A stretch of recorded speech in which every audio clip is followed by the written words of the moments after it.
Everyone's back, everyone's healthy, so they're all in contention for Sunday, all the players going back, and then obviously we had Lotte Wubben-Moy out. She's still not available, but the rest is in contention. In terms of her injury, how long do you suspect she'll be out for? I can't be too detailed with that, so we'll see how she progresses, so I can't give you any more answers. And Beth Mead withdrew from the Yoga team, she alright?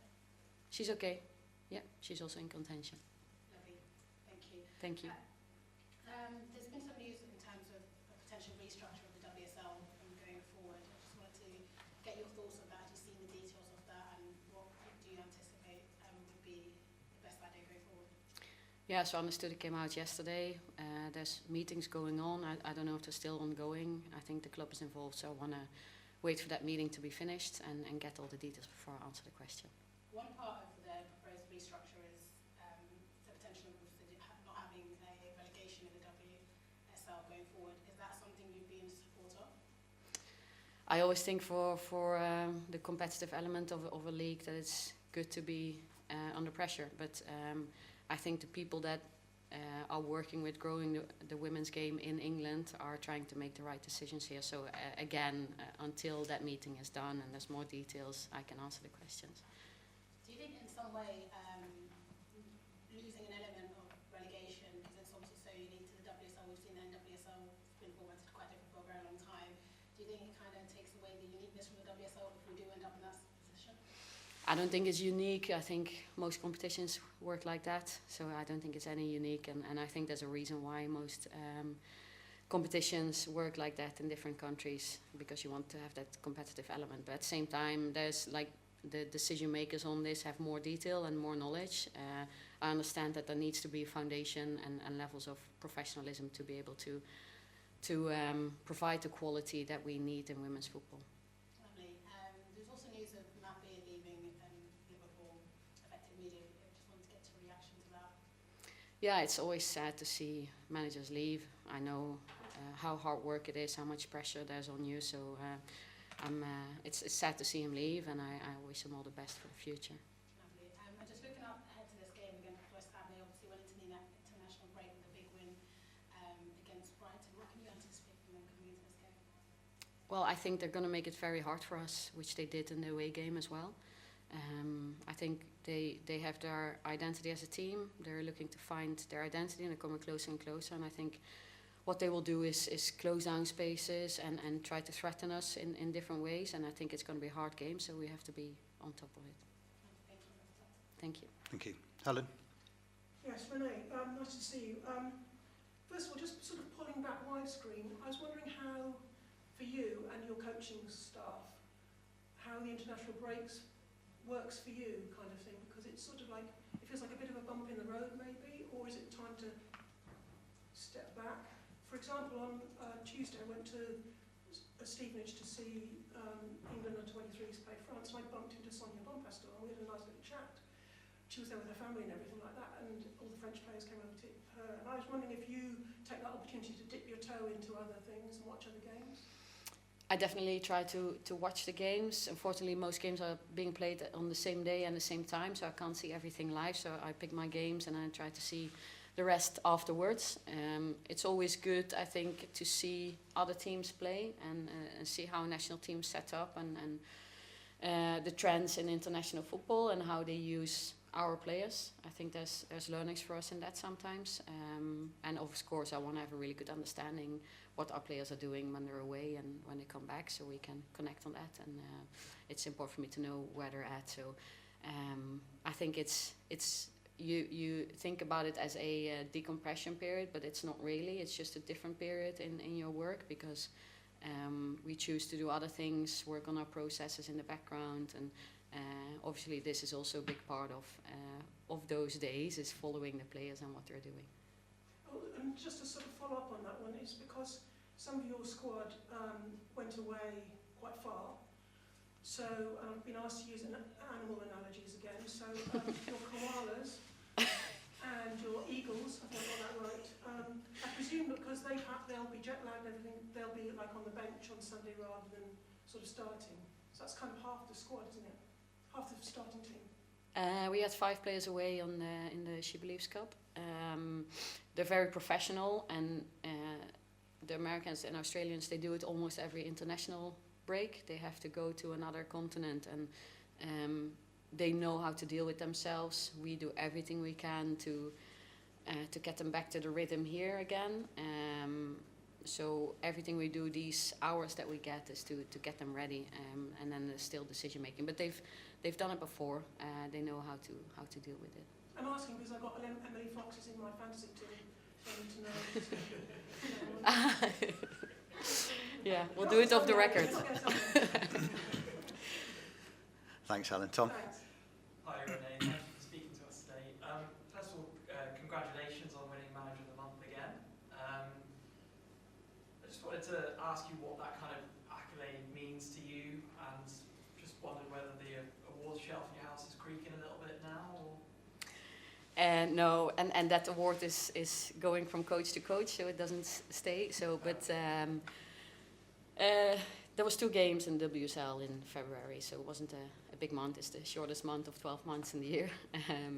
But yeah, of course, happy with the wins that we got in that month. And there's a lot of hard work, and I always want to share anything we win is shared between people that are working here, so both players and staff, because I think you can't do anything by yourself. It's a team sport. And then on that note, obviously, Mariona Caldentey won Player of the Month in the league. Yeah, I just wanted to ask you what she brought to the team since she arrived, and maybe just as important, what she will bring in the title run-in, or just the run into the FA Cup, the Champions League, all of these type of things, what she brings to the team. Yeah, she's given us so much. I think there's so many things to say about Mariona, because she does so many things so well.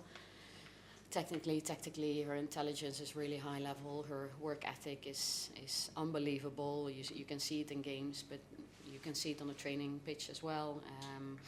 So she really brings this to us, all the qualities, and not the least, she's a winner. So she wants to win things, and I think she spreads that really nicely in the team. And so she's given us that next level, I think.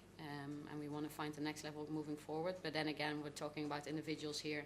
This is what Mariona is bringing, but other players are bringing a lot of good things as well. There was a lot of Arsenal players playing at Wembley when England and Spain faced off. I just wondered whether you watched that match and what you thought of it. Yeah, so that game I watched, not live, from home. Yeah, it was a competitive game, I think. Spoke to a couple of the players, of course, they're together in the building today again from being opposition teams last, when was that day? Wednesday? Yeah. No, I think it was a high-level game. So I'm happy that we have the Nations League as well, so we have competitive games instead of training games for the national teams.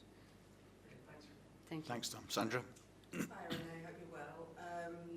Quite a busy month this month. This is the first, West Ham's the first of 4 WSL games, along with the Champions League games, plus the game against Liverpool in the Women's FA Cup. How do you feel about the title race at this point? Is the ambition that Arsenal is still going for it? We need to believe that, and I do, and all we can do is, we're in the position we're in at the moment. We have a very exciting block full of opportunities ahead of us, and we're going to try and take those opportunities, and that's within our control. Everything that the others do, we can't control, but we're going to try what we can do in these 4 games. Absolutely, and are we likely, I guess, across the competition to see a bit of rotation or what have you, or will you be looking to stick to the same core group of players? I think across the last couple of blocks we've used a lot of players and player qualities, and the minutes were spread between players. I can't tell you anything right now. I won't share it here how the plans are for the upcoming block, and I also know that football is very unpredictable. Anything can happen. So yeah, you want to plan things and you have your ideas, but then reality comes and hits you. So I won't share that with you at the moment. All I say is we have a great squad with a lot of different qualities, and we're going to try and use the squad to the max this block. And how do you feel about Arsenal competing across all, again, like you say, you're still in it to go for the league, but the FA Cup and then also the Champions League in particular? I mean, still the only club to have won it, the English club to have won it anyway, but just how do you feel about, pushing for all those at the moment? yeah, very exciting. This is where we want to be. So, like you said, we have the FA Cup and the Champions League, where we can make a great step this block with the Real Madrid games and the Liverpool game. And then we're going to try and push everything in the league as well across those 4 games. Thanks, Sandra. Aisha? Hi, Renee. Hi. You mentioned there just the 2 WSL fixtures last month, and of course we're coming up to this block where there's going to be loads of games. For you as a coach with all your players, how do you prepare physically, mentally for that change in pace? Change in pace as As in from the amount few of games? to many games, yeah. Well, we come from many games as well, the last block. I was referring to the 2 WSL games, but we come from a block with a lot of games. The only thing that was different was the last week of the block was a 7-day turnaround, which we hadn't had in a very long time. So now we're going to play 7 games in 4.5 weeks, which will be intense as well, but we're used to this schedule now, and that's why we have the squad we have. So yeah, we're going to do everything to prepare them physically, mentally, and technically to be able to perform as well as possible in these games. And we touched on Matt Beard's departure. I was just wondering from you as a manager, well, I think a lot of people were surprised at that departure, and from you in that managerial role, do you think that maybe managers need to be cut a bit more slack? Is there too much pressure, expectations from club and fans when often the resources aren't there to support that?